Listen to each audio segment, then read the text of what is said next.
নমস্কার বন্ধুরা, মিনুর রান্নাঘরে আপনাদের স্বাগত। আজকে আমি না আমার ছেলে লাল মাংস, রাজস্থানের ফেমাস লাল মাংস তৈরি করবে।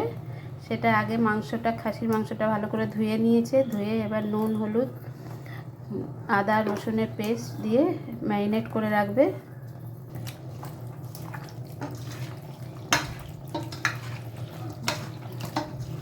জলটা ভালো করে ঝোল আদা রসুনের ঝোল।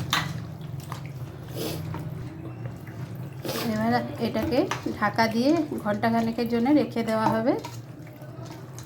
আমি ভুল বলেছি, হলুদটা দেওয়া হবে না, শুধু আদা রসুন আর কাঁচা লঙ্কার পেস্ট দিয়ে আর নুন দিয়ে মাখিয়ে রাখবো। মাংস করার জন্য যে যে মশলা লাগছে সেগুলো আমি আগে আপনাদের দেখিয়ে নিই। টক দইয়ের সাথে আমি ধনে, জিরে গুঁড়ো, শুকনো লঙ্কা, হলুদ একসাথে মিশিয়ে নেব। গোটা গরম মশলার মধ্যে লাগছে এলাচ, লবঙ্গ, গোলমরিচ, তেজপাতা। এদিকে আমি কাশ্মীরি লঙ্কা আর এমনি লঙ্কা ভিজিয়ে নিয়েছি। আর এটা মৈঠানি লঙ্কা, যেটা আমি আগে থেকে পেস্ট করে রেখেছি আলাদা করে। রাজস্থানি লাল মাংসের জন্য এই লঙ্কাটা খুব মাস্ট, এটা আমি আলাদা করে পেস্ট করে রেখেছি। এবার এইগুলোকেও আমি পেস্ট করে নেব। আদা রসুনে আমি আলাদা পেস্ট করে নেব, কাঁচা লঙ্কাটাও পেস্ট করে নেব।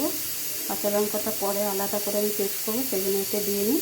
আদা রসুনটা একসাথে পেস্ট করে নিচ্ছি। লাল মাংস তৈরি করার জন্য কড়াতে তেল গরম করতে দিচ্ছি। এবার তার মধ্যে লাল মাংস তৈরি করার জন্য কড়াতে তেল গরম করে নিয়েছি, ওতে একটু লেবুর রস দিয়ে দিয়েছি। এবার তেজপাতা, গোটা গরম মশলা, গোলমরিচ সব দিয়ে এবার পেঁয়াজ দিয়ে পেঁয়াজগুলোকে লাল করে ভেজে নিচ্ছে।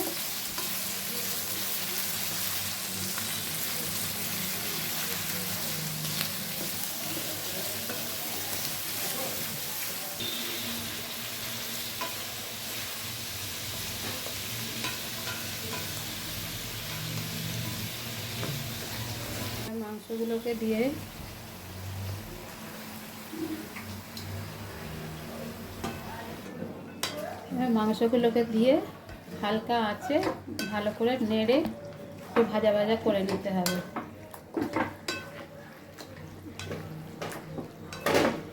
মাংস থেকে যে জলটা বেরোবে একটু জলটা শুকনো করে তারপর ততক্ষণ একটু নাড়তে হবে। পেঁয়াজগুলো নরম হওয়া পর্যন্ত এটাকে নাড়িয়ে যেতে হবে। মাঝে মাঝে একটু নাড়িয়ে দিতে হবে যাতে নিচে মাংসটা লেগে না যায় আর পেঁয়াজগুলো একটু ভালো করে গলে যায়।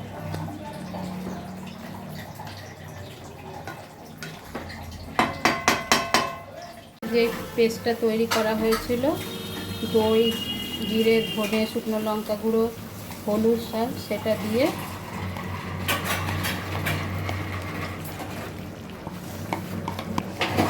কাশ্মীরি লঙ্কা আর এমনি লঙ্কা পেস্ট করে নিয়ে সেটাও দিয়ে দেওয়া হচ্ছে।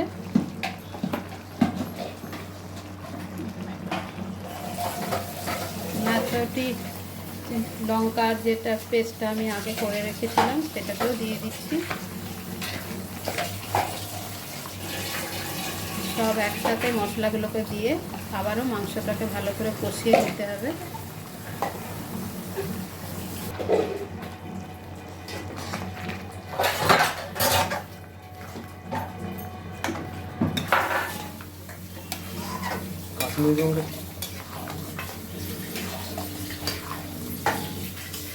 কাশ্মীরি লঙ্কা পুরোটাই দিয়ে দেবো।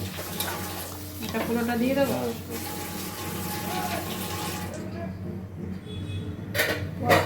পজ করা আছে কিন্তু।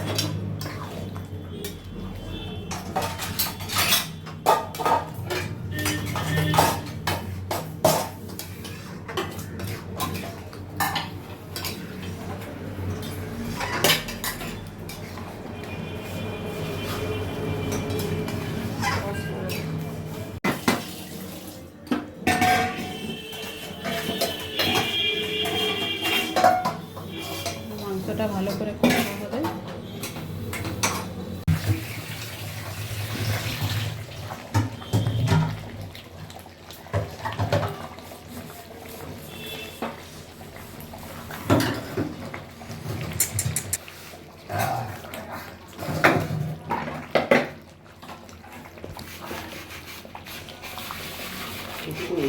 দেখাচ্ছি।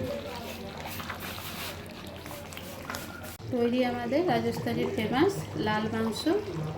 বন্ধুরা, আজকের এই রান্নাটা আপনাদের কেমন লাগলো এটা কমেন্ট করে জানাবেন। একটা লাইক, শেয়ার, ফলো, সাবস্ক্রাইব করে পাশে থাকার অনুরোধ রইল। ধন্যবাদ।